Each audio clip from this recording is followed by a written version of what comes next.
Welcome to the thrilling world of Security Squawk, where we explore cybersecurity. Guiding you through online threats, we'll aid you in understanding safety protocols and trends. Meet our gurus, Bryan from Exact IT, Reginald from Arc Solvers, and Randy from Tech Rescue. Together, we'll delve into current events and hot cybersecurity topics, helping you comprehend their impact. Stay informed, stay secure. Security Squawk, the business of cybersecurity. Buckle up, let's dive in. Welcome to the thrilling world of Security Squawk, where we explore cybersecurity. Guiding you through online threats, we'll aid you in understanding safety. Terrible. Sorry about that, everybody. Good morning. Didn't even know it. All right. If you weren't awake yet, now you are, right? Yes, you are. At least we got one viewer. Double dose. All right, boys. So we've got a big one today. Hackers figured out the one thing that bypasses every piece of security software you own. It's not a virus. It's not malware. And it's not some zero-day exploit. It's actually Microsoft Teams from IT support. So welcome to Security Squawk, the business of cybersecurity. I'm Bryan, joined as always by Randy Bryan and Reginald Andre. Got a loaded episode for you today. 3 stories that honestly, when you line them up together, paint a pretty uncomfortable picture for any business owner listening right now. So we're going to talk about a hacking group that figured out how to walk right into enterprise organizations through everyone's favorite application, Microsoft Teams. And guys, the very interesting thing about this, what we keep talking about week after week now, is no exploit, no vulnerability, right? Just a Teams message that gets these attackers into your organization. And then Randy's going to take us through a something over at Bay Insurance Report, the numbers on VPN and ransomware that should make every business owner take a hard look at their setup and how they're allowing remote access in their business today. I'm going to close out this show talking about some interesting facts from KPMG's 8 cybersecurity priorities for 2026. And it sounds like a corporate checklist, but it's actually a very direct message to boards and executives. So we'll get into that. But first, we're going to go back up to Andre. This one's yours. So set the scene for us. What's going on here with Microsoft Teams while I try to pull up the right graphic for the show here? So Yeah, no problem, man. So we have a great story here where it wasn't necessarily a system that got hacked. It was employees that got hacked. So let me give you a high-level overview. So essentially what we have is that the bad guys created a little chaos. They started to send phishing emails to the entire company. And what they will then do is after they flood the employees with tons of emails, they then send a Microsoft Teams message saying, hey, this is IT support. We know that you've been having issues, with the emails. Can we go ahead and remote in and, give us access to your computer via Teams? And many times either they're going to then want to do some type of share screen, but in this case, they also give them a link. So this is now bypassing a lot of different security protocols because you're basically letting them in through the front door via Microsoft Teams. So after they trick the user into installing something, that's when the malware begins. So they flood they first create the chaos. They then send a message to their to the staff via external teams saying, this is IT support. We need to fix this issue that's been happening. Either share your screen, give us access, or here's a link. We need you to go ahead and click this and run it so that the problem can be fixed. And they quietly take control. From there, they move laterally into the network. And it sounds like a movie, right? It actually sounds very simple to do too, because it's not some high level thing. It's just, you just ask someone, hey, Mother May I, can you please just install this for us so that we can fix this issue? And we've talked about this in the show before, maybe about 1.5 years ago, where Microsoft Teams was now the new attack vector. And one of the features in Teams is that you can actually message external users, meaning that if you're in one organization, you can now message a team in a different organization, totally different companies. So that could be a setting that, like, some of our clients, we have it locked down because of the type of business that they do. And you can actually say only allow this particular email domain, or some other clients say, look, we just need to be able to be open where if it kind of like how Skype or instant messaging, like we just need anybody that can go ahead and message us to Teams. If that's how they want to communicate with a particular user, go ahead and let them do that. So really look at your security posture when it comes to that. In some instances, it makes sense, but if you're in banking, that probably would be a big no-no, that you want to make sure that you want to keep all of that internal. But that's kind of a high-level overview of how the hacker is using Microsoft Teams to break into systems. Yeah, we heard rumors of this last year, and I think right after I heard also rumors of Microsoft rolling out some defaults for Teams. Do we know if those are rolled out or not? They were going to roll out like allow list only and a couple of other things. Do we know if that happened or not? I remember that, but I specifically remember where they did that. They did that. Hey, this person is not part of your organization message that comes up. So I remember that for sure happens now. So that at least warns the user. But a lot of times, IT companies are third party, right? So for the user, they may be like, okay, well, that makes sense because they don't own, they're not on the same domain as us. Yeah, and so I would have a couple comments. One, the chaos is where the bad guys love to live, because then people make dumb mistakes, and flooding you with a bunch of phishing, and then coming in through Teams like, oh, hey, we're the IT department over here at PayPal, and we notice you're getting all these spammy messages, let us help or whatever. That kind of stuff. Whenever speaking of business owners, other IT leaders, whenever you're tired, whenever you're stressed, whenever there's chaos, that's when these kind of things are more likely to go wrong. And then I would also say organizations ought to seriously consider setting their teams to allow list only. There's a way to do it. It's super easy. You only have to be a Teams administrator to do it. You don't have to be a global administrator.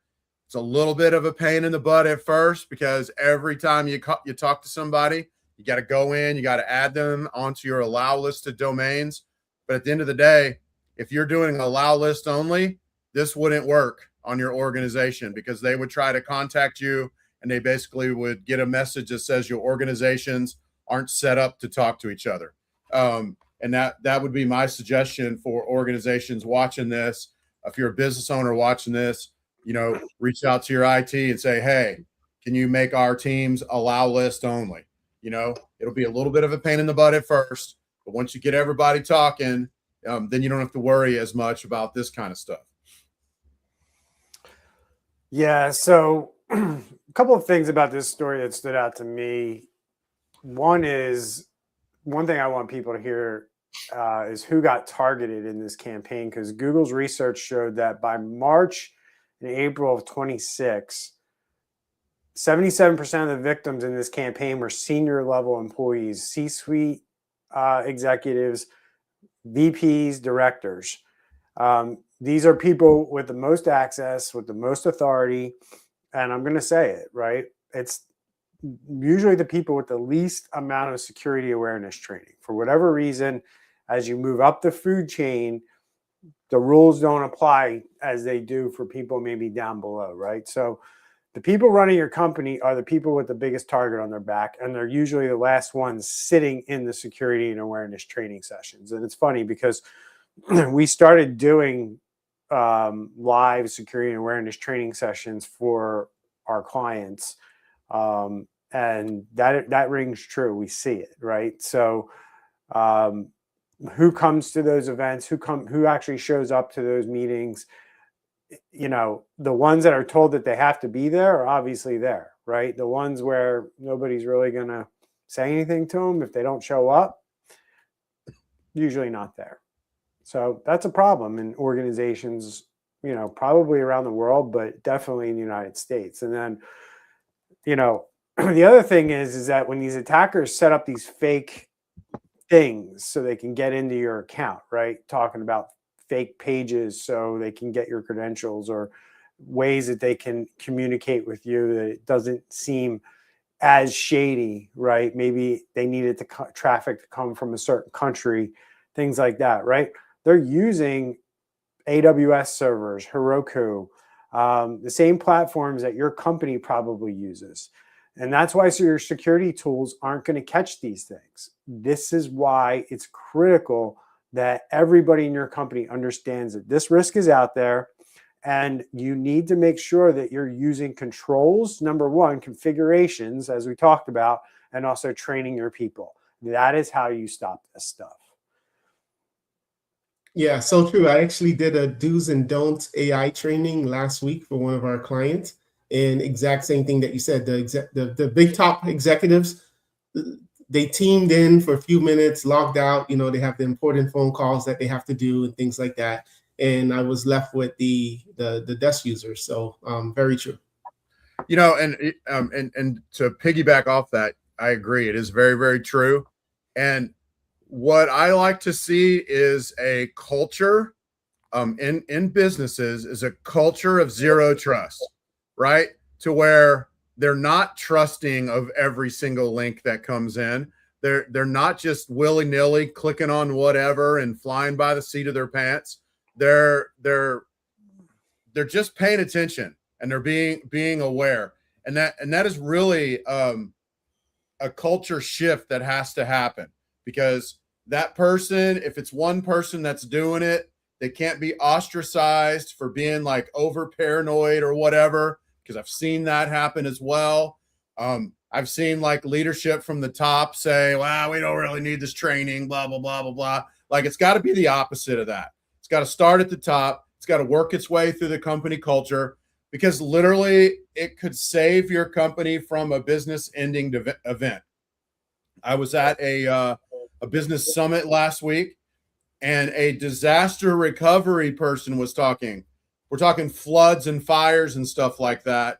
Said that 60% of all businesses that have a disaster like a flood or a fire go out of business. Similar kind of stuff if it's a cybersecurity disaster. They end up going out of business within 6 months. So this could literally save your business if you have these kind of things in place. So that's all I got to say on that. Yep. It'll never happen to me, Randy. That's what they say, right? Always. That's why they never, or they minimize it with that phrase, right? But what usually happens is things don't ever get done, right? And it's a perfect segue into what Randy wants to talk about today, because if you don't do this stuff, if you don't listen to the advice we're giving to you, number one, understanding that this is a newer type of risk, newer attack vector, and we're giving you concrete things that your organization needs to do in order to not become a victim. And if you don't do these things, you will become a victim. And Randy's going to fill us in on what happens when you become a ransomware victim and what those statistics look like. So go ahead, Randy. All right. Well, so I'm kind of taking a little shift today from what I normally do. I like talking about specific breaches and pulling them apart, but today's really more about like a bunch of breaches basically put together and what they look like and what happened. And it's this risk report from AtBay. This is basically an insurance report, and the part it's talking about is how we've seen this on the show, and I really wanted to point this out because it's talking about where ransomware has kind of gone to a whole nother level. These guys looked at 6,500 claims over the last couple of years, and what they're seeing is a huge surge in ransomware that's starting by using a VPN. And it's really crazy because 73% of the attacks that they saw in 2025 started off by targeting a VPN. And then 1 in 3 of those, so 73%, first way they got in was a VPN, which we've seen email being the #1 place of attack. Huge numbers. Looks like this really surged up. I don't know if it passed it or caught it or whatever. Looks like it passed it in 2025, the VPN thing. And then seeing that almost 1 in 3 involved literal, actual sonic wall devices.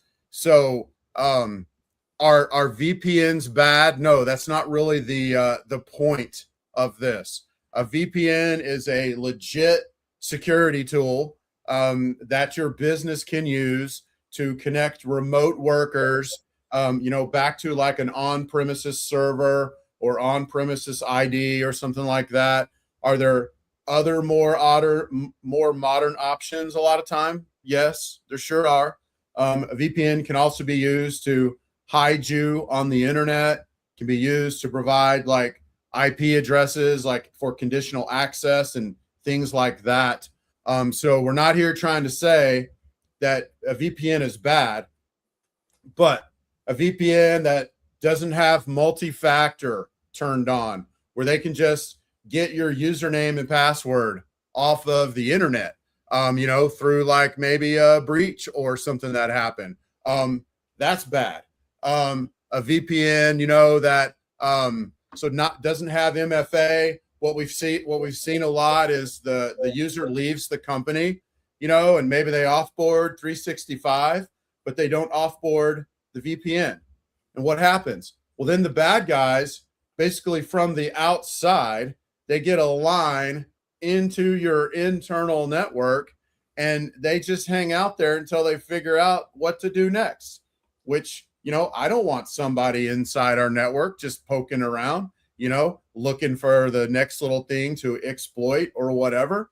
But that's basically what they are talking about. So one group in particular that we've talked about on the show a bunch is doing this, and that's Akira. Over 40% of the ransomware claims came from Akira, which is highest ever recorded for one group. 86% of Akira's attacks went through a sonic wall device. Sonic wall devices, they're not inherently bad or inherently like faulty, but I've said it a million times on the show. They are complex to upgrade. Okay. They've made huge strides over the last couple of years, but it's not like updating a Windows computer where you just say apply updates, reboot, and they're there or whatever. It's more complex than that. They're easy to break when you do an upgrade. Like I said, this is improved some, and I don't know, I can't speak what they're like right this second. But over the past, they have been complex, and I've said this a million times on this show, and we all agree here, and we all know it. Complexity is the enemy of security. And so upgrading your firewall needs to be one of the simplest possible things you can do, or people are going to put it off. We saw way back in that that report with that breach, going back to oh my gosh, that group down in San Antonio that got hacked. They didn't want to update their Exchange servers because they broke sometimes when they updated them or whatever. That just can't be. So anyway, we're seeing a lot of rise in this, and I just wanted to kind of bring that out to the table. You got to get your VPNs, you need to have MFA, you need to get on a firewall solution that you can keep updated. Maybe that updates on its own, where you don't have to worry about that, taking human error out of it.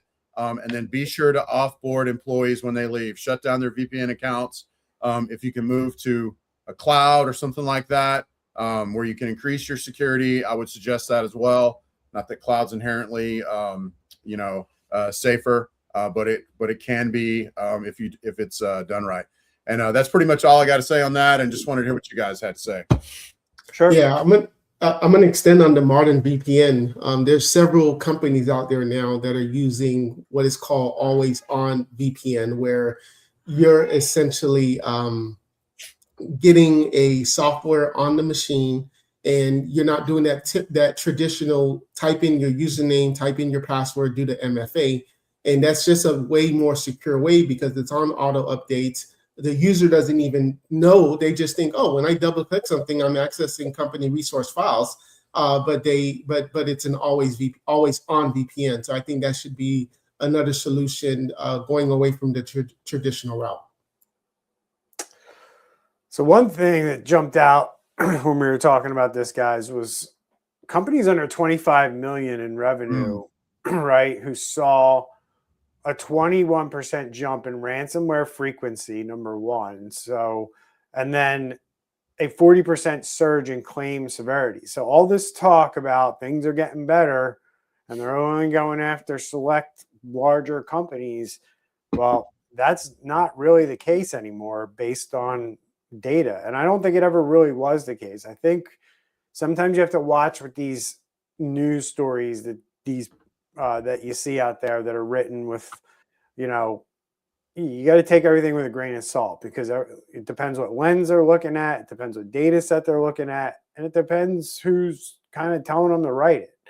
And a lot of times we'll see things when we're preparing for the show and we'll be like, yeah, that's not right. Right. We'll see, an insurance company or a law firm put out that ransomware is coming down or something along those lines. They'll cherry pick some report that kind of says like, oh, look, we're doing better. The reality of it is, if you look at it over maybe a 1 month, 2 month period, we might do better at certain points. But when you pull the lens back and look over a 1 year, 5 year period, we are not doing better. For those size businesses, 25 million and under, we're not talking massive companies here, guys. Average claim for these for at bay is $422,000 per incident. So these aren't statistics about enterprise companies. These are statistics about businesses that are probably listening to this show right now, right? $422,000 for a company under 25 million in revenue. That's more than likely company ending money right there. So if you don't have cyber insurance to back you up, you're going to end up having to pay this out of pocket. Who's got that kind of money laying around, even at 25 million a year in revenue? Because you probably got a ton of expenses to pay along to keep that engine running, right? And this is all coming through a VPN that they probably thought was safe, the safe way into their network, right? You know how many times I bump into CEOs and business owners, guys, and you talk to them about their security, and they're like, "Oh yeah, we use a VPN." Great, but like they think that that's like they're secure. They're like, "Oh, we got a VPN. We use a VPN," right? And you guys know that there's other things out there, other technologies, right? Today, that SASE being one of them, that replaces VPNs, right? And you don't know how many times that we at Exact had to defend the use of something like a SASE over VPN. Yeah. When I got people going, my wife works for Bank of America and they use a VPN. Why don't we use a VPN? It's like, well, you're using a SASE, which happens to be better than VPN, in my opinion. Would you guys disagree with that statement? No, I agree. The SASE is way better, always getting updates. User doesn't interact with anything. I call it what I just say to people, Brian, is that it's 2026's version of a VPN because it uses a lot of the same VPN technology. But like Andre said, when he was saying his part is it's attached to the device. It's not something you can just go get and download and log in from somewhere. It's attached to that specific device. So yeah, I would definitely agree. It's better.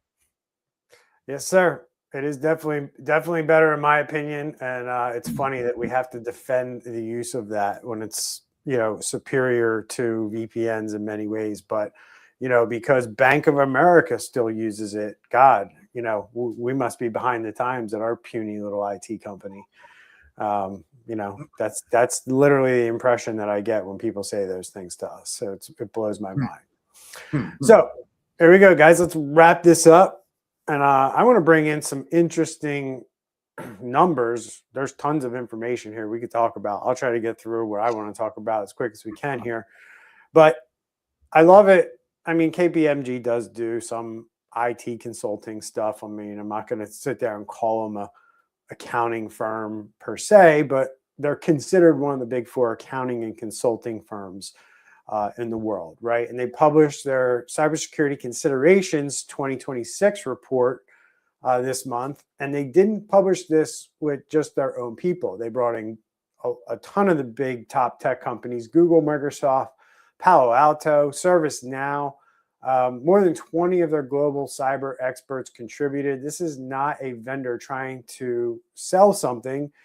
This is a consulting firm telling its clients, boards, CFOs, audit committees, what they need to be thinking about heading into 2026, 2027.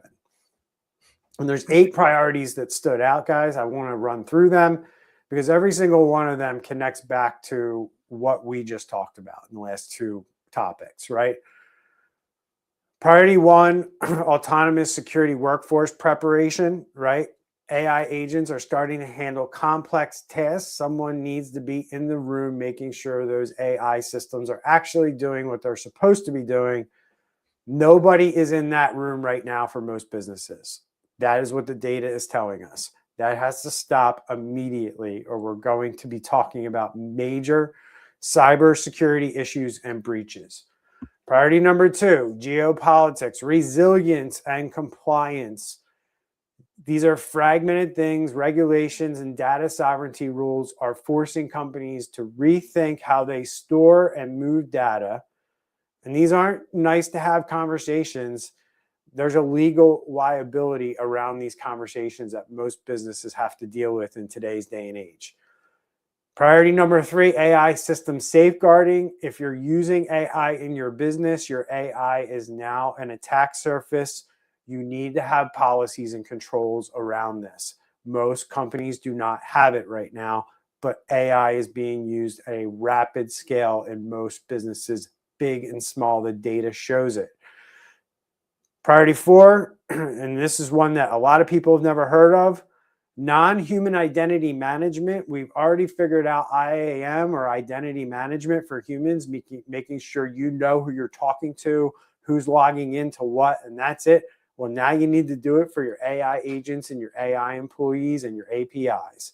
You need to know what's logging into what, because we've seen too many APIs be hacked or be used and abused because companies set them up, forgot about them, but the hackers didn't.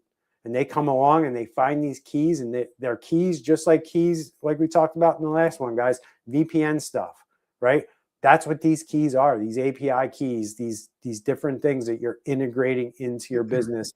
And AI agents use all those things to integrate into all your tools. So you have to be aware that, I'll tell you right now that the one thing I've seen with AI, API keys have been created probably to the nth degree since AI has taken off here in the last year and a half or so, right? Priority number 5, if you have any kind of operational technology or manufacturing, anything like that connected to a network, that is now part of the attack surface that cyber criminals are going to. That 100% needs zero trust architecture, not a software update. It's not an architectural decision. We have the data now to prove that they are going directly for your OT technology, your operational technology. You need to secure it. You need to make it zero trust. If they shouldn't be in there, they don't need to be in there, right? We also have quantum cryptography coming, guys. That's priority number 6. That's more of a horizon thing. But our government, NIST, is starting to release its first post-quantum cryptography standards, right? So they're starting to release information around this. It's just more evidence that this is coming. So the window to transition is starting to open when it comes to quantum. So keep your eyes peeled and be prepared for it, right? Going back to my OT point, priority 7 from KPMG is supply chain protection. We talk about that on the show all the time. I don't think I need to go in too deep about it because we've been talking about it for the last 6 months. This is the attack that comes through your vendors, or the downtime or the data breach that comes through your vendors. You need to monitor them. You need to make sure that they're doing the right thing. That's the way it goes. You can't just outsource it because you write them a check or something like that. And the final one here, I'm going to wrap up, guys, let you talk. Priority 8, you need to expand your CISO role.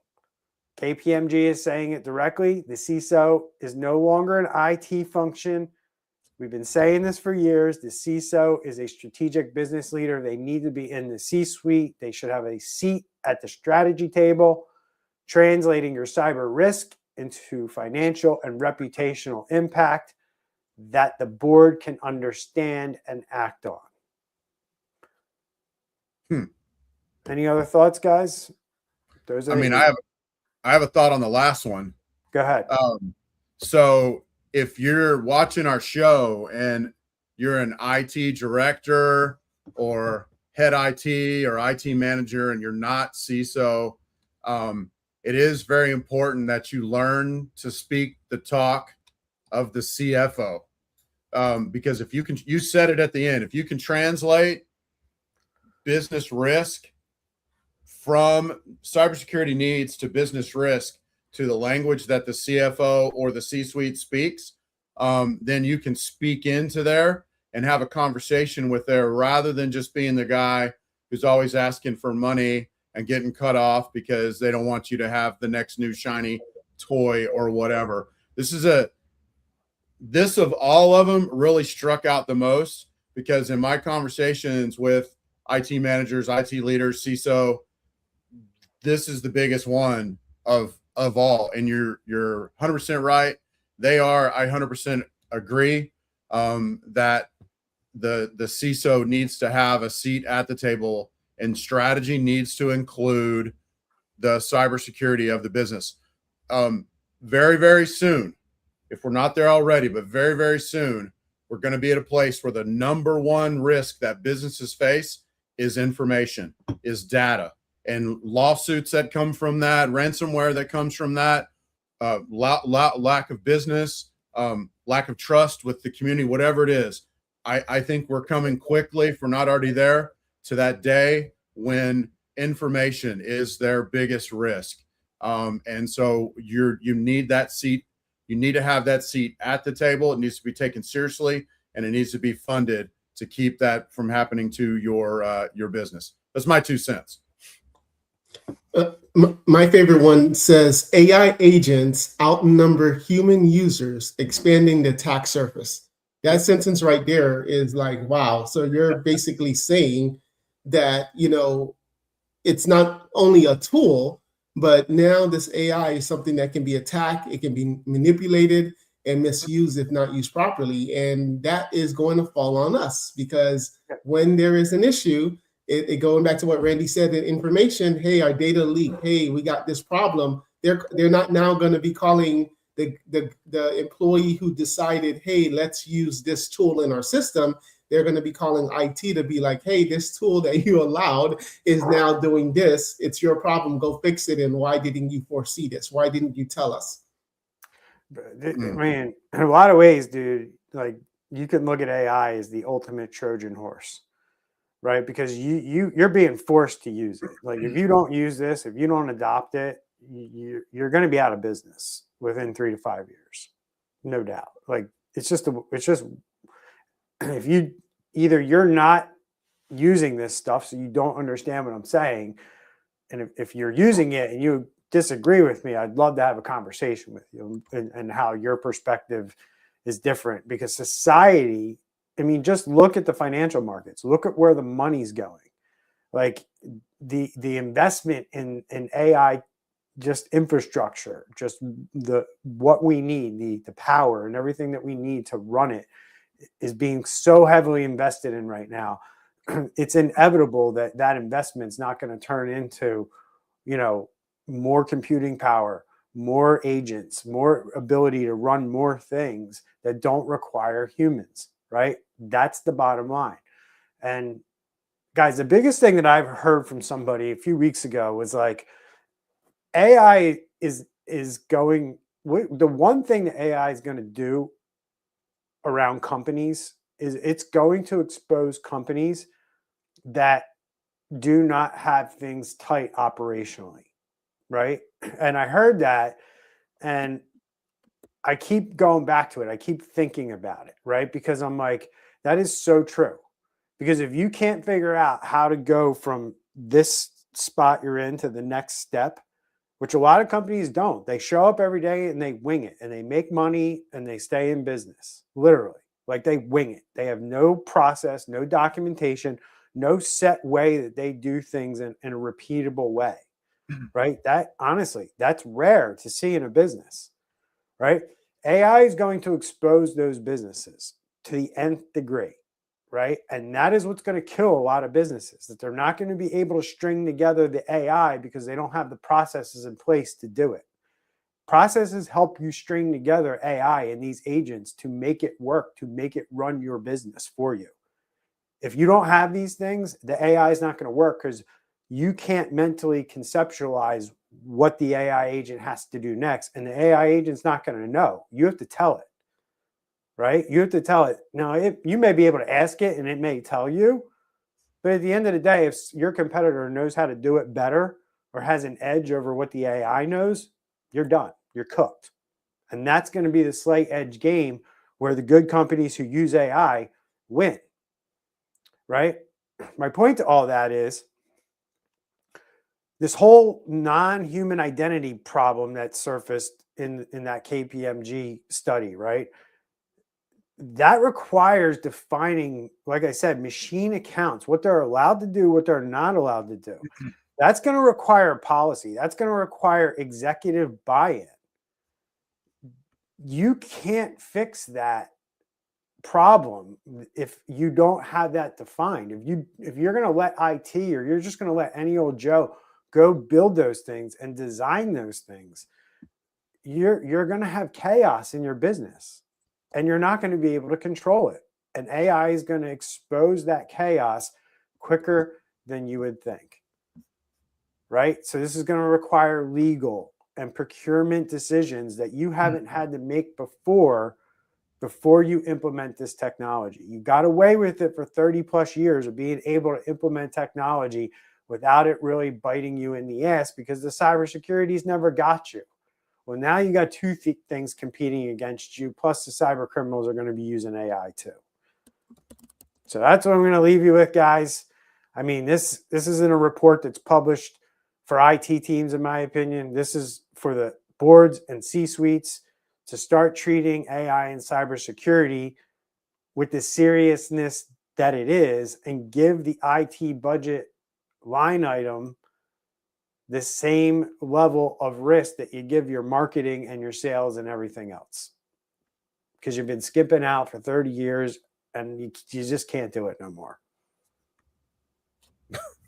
And I know I've been saying that since the days of early cybersecurity, but man, the clock's ticking, right? It's the doomsday clock is getting closer and closer, right? There's going to become a point in time where this isn't an individual business problem. It's going to become a massive problem for a lot of businesses all at once. Yep. Everybody got away for so long with it. Oh, well, that guy over there got hacked. That guy, I'll never get hacked. Like Andre said early in his show, in his segment, it'll never be me. Yes, it will. And it'll be in a way that you've never seen before. Yeah. Multiple companies, multiple businesses not being able to be resilient enough to get through it. Right? All right, guys. Good show, good talk. Any last things you want to leave the audience with before we go into the wrap-up segment? Good discussion. No, all good, man. Yeah, this AI stuff's going to be really interesting because, it's really going to highlight who's doing it right and who's not, in my opinion. So, all right, guys, today we talked about three different stories, but all saying basically the same thing. Andre showed us a hacking group that walked into enterprises through Teams because companies hadn't configured a basic default setting and hadn't trained their executives, probably didn't have a policy in place, right? The exact people with the most access and most authority This is what social engineering attacks actually look like today. No software could have stopped it. A configuration change and 5 minutes of training probably could have. Randy showed us data around a report from AtBay that 73% of ransomware attacks are now starting through your secure VPN, right? Through the very infrastructure businesses put in place to connect their people what they believe is securely. And the businesses that got hit the hardest were the ones that bought security tools and then assumed the tools were doing their job without anyone actually watching them or looking at them. And then we followed up with all that data with KPMG report that backed all those stories up and essentially told us that the strategic brief for everything we just described, the tools alone are not the answer. Leadership structure around those tools, the governance and the executive accountability, that's what separates the businesses that absorb a hit from the businesses that get destroyed by one. The common thread today is this. The biggest security gap in most businesses is not technical, it's leadership. And that gap doesn't get closed by buying another product. It's closed when business leaders decide that understanding their cyber risk is part of their job description and not just their IT provider's responsibility. That's it for today. Thanks to Randy and Andre. Good stuff, good show. If you found this episode interesting, it made you think about your own setup, what you're doing in your business, that's the point. You can always go to securitysquawk.com. We got all our episodes over there on our website and more resources. If you're not already subscribed, hit that button wherever you listen to podcasts or this live stream. And if you got a few seconds, please leave a review or a comment. We read every single one, and it also helps other people find this content as well. So we'll see everybody next week on Security Squawk. Stay safe, stay secure. Take care.